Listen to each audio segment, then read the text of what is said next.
C'est pas une compromission, je suis pas partisan. Si je trouve que quelqu'un dit des choses intéressantes, même si je trouve pas que tout ce qu'il dit est intéressant, même s'il peut dire par ailleurs des choses dangereuses, je vais prendre un autre cas. Je trouve que Mélenchon est intéressant. Mélenchon, il me captive quand il déclenche, quand il part dans une diatribe contre la finance. C'est épatant. J'adore Mélenchon quand il commence puisqu'il connaît bien le sujet, il est super. Et en même temps, ce mec me dit, il faut rester dans l'Union européenne, qui pour moi est un projet fasciste. L'Union européenne, pour moi, c'est un projet qui a été pensé par des nazis comme Walter Hallstein et qui a été dirigé par des nazis comme Walter Hallstein, qui a été le premier président de la Commission européenne. Walter Hallstein était un dignitaire nazi qui avait écrit pour Hitler, à sa demande, un plan pour une nouvelle Europe qui ressemblait à l'Union européenne. C'est-à-dire très antidémocratique. Complètement antidémocratique. Donc, pour moi, défendre, nous interdire de sortir de l'Union européenne, dire il faut rester dans l'Union européenne, c'est... Alors, j'allais dire impardonnable, mais il ne faut pas que je dise impardonnable, parce que justement, précisément, c'est pardonnable. Je continue à bien aimer Mélenchon, et ces formidables diatribes très politiques contre les banques et les actionnaires, et le PS, c'est remarquable, mais le même mec, il dit quelque chose qui est pour moi extrêmement dangereux, c'est de défendre ce régime fasciste qui est l'Union européenne. Eh ben, je parle de Mélenchon et j'en parle tout le temps. Voilà, et j'ai plein de liens vers Mélenchon et le parti de gauche. Eh ben, si vous trouvez que chez Soral, il y a quelque chose de dangereux, et qu'en même temps, Soral, il est un résistant à la guerre, il dénonce les manipulations qui nous conduisent à des guerres. Il dénonce la mainmise de la banque sur les médias. Il dénonce le côté va-t-en-guerre de nos médias et de nos gouvernements. Il dénonce la duplicité des politiques. Ben, je suis désolé, il y a plein de choses intéressantes. Il dénonce le colonialisme guerrier du sionisme. En disant que le sionisme n'est pas ce qu'on dit d'habitude, qui est le droit pour les juifs d'avoir une terre. Ben ça, évidemment, tout le monde est sioniste. Si le sionisme c'est ça, moi je suis comme mon frère. Si le sionisme c'est que les juifs aient droit à avoir une terre, évidemment, tout le monde est sioniste. Mais Soral explique et démontre, et il se trompe peut-être, ben, il faudra démontrer qu'il se trompe, voilà. Mais il explique en long, en large, en travers que le sionisme est un projet colonial, raciste, militaire.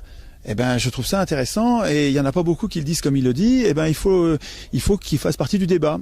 Il suffit pas de dire qu'il est raciste, fasciste, ça c'est juste pas convaincant. Enfin, on est convaincu par un argument pareil que si on est pas politisé et on a peur des gros mots, on dit bon, là, il est fasciste, donc ben je m'éloigne, je vais penser à autre chose. Ben, vérifie s'il est vraiment fasciste. Pour moi, le fascisme, c'est Hollande et Sarkozy.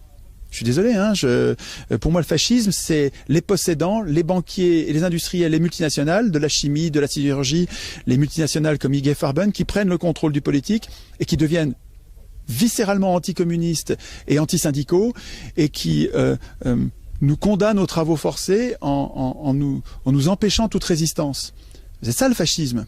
C'est les plus riches qui prennent le contrôle du politique totalement, et qui terrorise la population pour qu'elle consente aux travaux forcés sans... C'est ça le fascisme. C'est pas le racisme. Le fascisme, c'est pas le racisme. Quand on dit le fascisme, c'est le racisme, on nous détourne et on peut plus se battre contre les banques. Mais je suis désolé, je me laisse pas faire. Je ne veux pas, enfin moi je ne veux pas, c'est pas moi qui décide, mais enfin moi dans mon esprit, le fascisme, ça n'est pas le racisme ou l'antisémitisme. Je suis désolé. Et donc, alors, si le fait de tenir à une définition du fascisme qui soit opérationnelle pour nous protéger contre les pires ennemis du peuple, ça fait de moi un fasciste, ben on dit juste n'importe quoi. Voilà, on dit juste n'importe quoi. Si vous voulez montrer que Soral est un fasciste, qu'il est ultra dangereux, eh ben, organisez des joutes publiques où vous allez le mettre en cause, il va se défendre, il faut qu'il puisse se défendre. Parce que vous pouvez pas, si vous le lapidez, moi je suis pas pour la lapidation, je suis désolé, vous peut-être, mais moi pas. Organisez des débats publics dans lesquels vous allez avoir Soral ou d'autres, ou Asselineau, tous ceux que vous me reprochez de trouver intéressants sur tel et tel point. Ben, mettez-les dans des joutes publiques, démontrez leur inanité, leur mensonge ou leur criminalité, mais n'attendez pas de moi que je les lapide ou que j'appelle à leur criminalisation.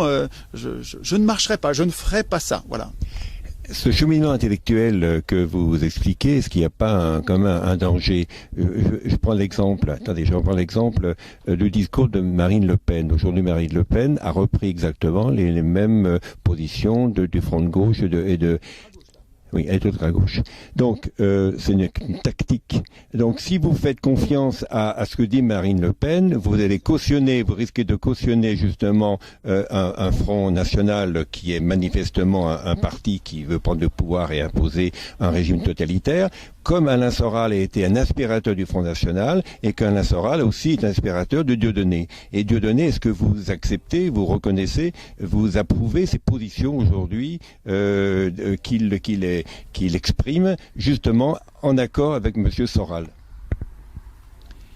Je ne pose pas du tout le problème comme vous.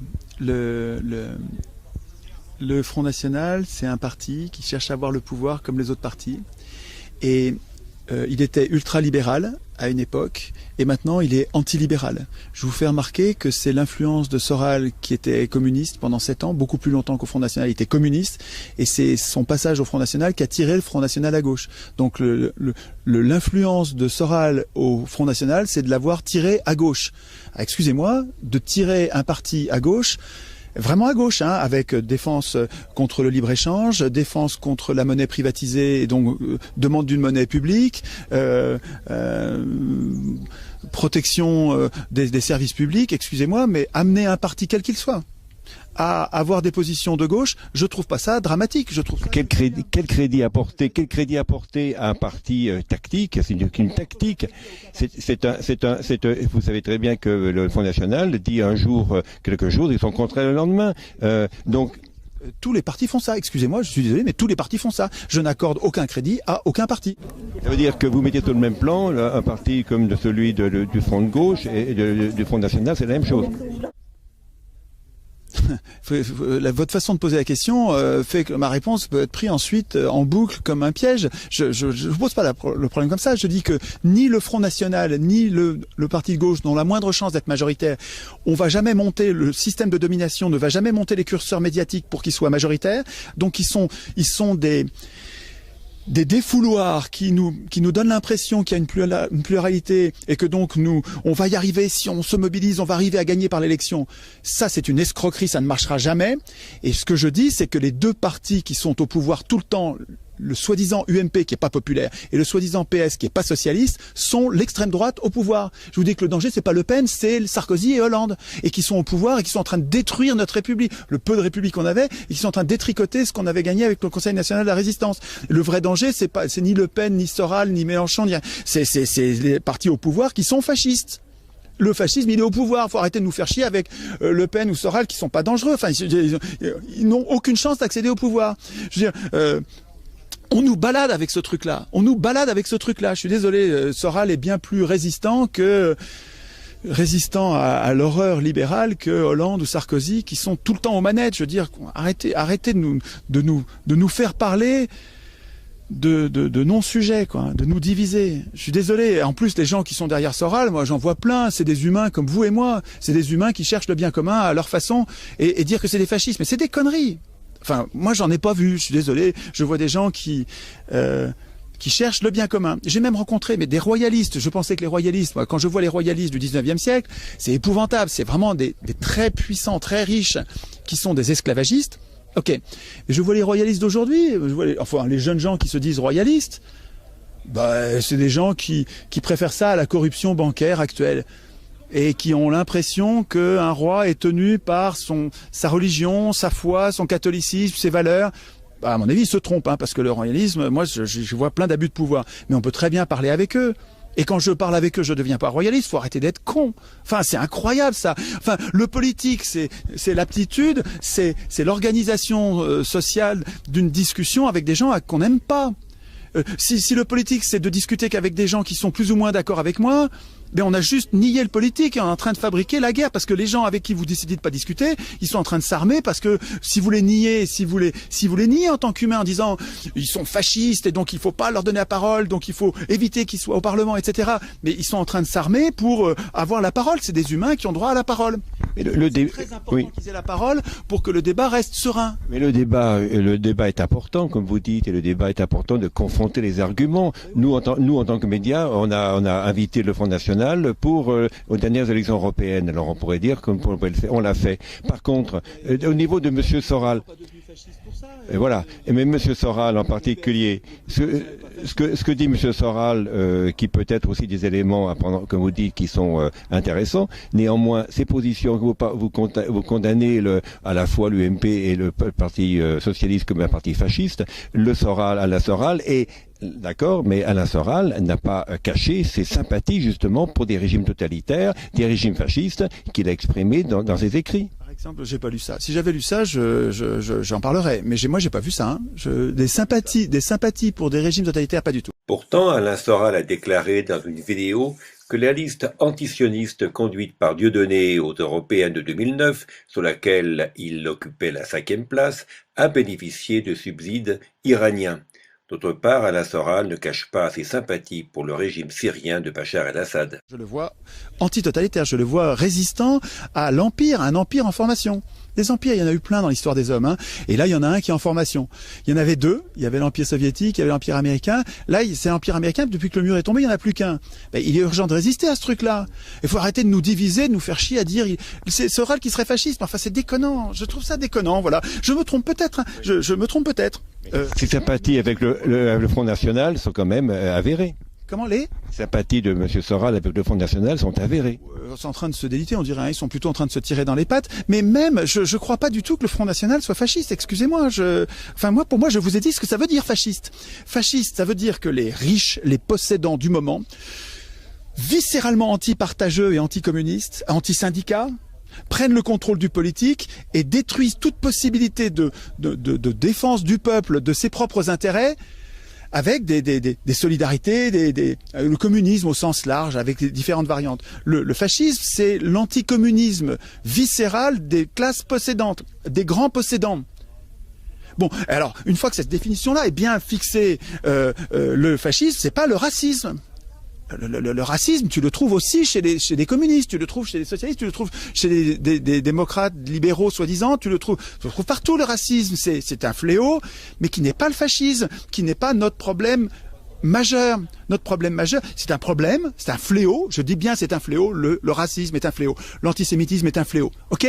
C'est dit ça, c'est évident, enfin, le fait que j'ai à le dire est incroyable. Bon, mais ceci dit, c'est un fléau, ça n'est pas notre problème politique premier. Notre problème politique premier, je vais trop vite, c'est notre dépossession politique par des fascistes, c'est-à-dire des brutes qui ne pensent qu'à eux et qui sont antisociaux et qui sont des esclavagistes au sens strict, c'est-à-dire qui condamnent la classe ouvrière aux travaux forcés.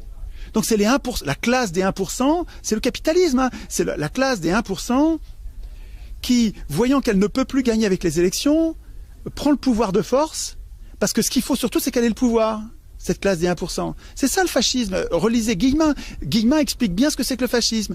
Et quand on essaye de me dire aujourd'hui le fascisme, c'est le racisme, ou c'est le catholicisme, ou c'est une position sur l'avortement, mais on n'en a rien à foutre. C'est des sujets, enfin, on n'en a rien à foutre, c'est juste une échelle de valeur. Le problème, la position sur l'avortement, c'est un choix de société, super important. Et moi, je suis évidemment pour que les femmes puissent avorter librement, évidemment. Mais c'est un sujet complètement second. Et c'est pas ça qui va me permettre de dire qu'un régime est fasciste ou qu'un militant est fasciste ou pas. C'est pas du tout ça. Pour moi, l'axe de clivage entre la gauche et la droite, c'est les privilèges ou la lutte contre les privilèges. À gauche, on résiste aux privilèges. À droite, on protège des privilèges. Et puis, si on les protège violemment, on est d'extrême. Après ça, qu'aujourd'hui, on nous ait depuis 30 ans, 40 ans, peut-être même plus, décaler le curseur pour que nous considérions que le clivage gauche-droite, il soit avec le racisme d'un côté et les antiracistes de l'autre. Mais tiens, mais les banquiers se marrent. Super, quoi, hein.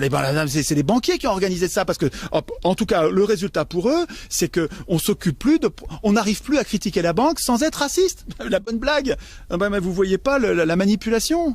Mais justement, je marche pas dans cette manipulation. Vous dites que le danger, c'est pas Le Pen. Vous pouvez gueuler, me traiter de fasciste. Le danger, c'est pas Le Pen. Le Pen, c'est un parti qui va nous mentir pour avoir le pouvoir, comme tous les partis. Moi, je conchis les partis, pas les partisans, hein, parce que dans les partis, il y a des tas de gens bien qui font de la politique et qui cherchent le bien commun. Mais l'organisation en parti, pour moi, est une catastrophe. Mais qui vient de l'élection. C'est pas notre faute. L'élection nous pousse à créer des partis. Et donc, c'est normal que les militants se mettent dans des partis. Vous n'êtes pas inquiet si, par exemple, le Front National prend le pouvoir en France? Mais je vais voir ce qu'elle fait. Je vais voir ce que fait le Front National. serait pas trop tard à ce moment-là? Mais on y est déjà, enfin arrêtez, vous vous rendez pas compte, mais vous êtes aveugle ou quoi? On est déjà dans le du bout de l'horreur, regardez ce qui se passe en Grèce. Et c'est des socialistes. Enfin, arrêtez de nous fabriquer des diables et nous diviser dans la résistance. Vous avez dit effectivement... C'est un empire, il faut arrêter de se diviser sur des conneries. Vous avez dit que le fascisme, c'est les banquiers, hein, c'est les riches. Donc c'est exactement la position du Front National, ça. Donc c'est vrai que le Front National n'est pas un parti fasciste pour vous. Mais de toute façon, vous n'avez pas entendu Jospin qu'il a avoué à la radio en disant, de toute façon, évidemment que tout le monde sait que le Front National n'est pas un parti fasciste. D'ailleurs, il n'y a jamais eu de fasciste. Cette histoire de fascisme disait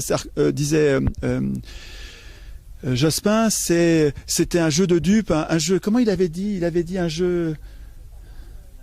J'ai oublié les termes exacts. Il faudrait en incrustation retrouver le passage, mais c'était évident, quoi. Le PS a monté en épingle, a inventé de toutes pièces un péril fasciste pour gêner la droite et gagner les élections. Et pourtant, M. Le Pen a toujours été très proche des milieux nazis. Il a considéré qu'Hitler était un grand homme, qu'aujourd'hui il y a des mouvements au sein du Front National qui sont pro-nazis. Cela vous gêne pas? C'est pas que ça me gêne pas, c'est que Le Pen n'a pas le pouvoir.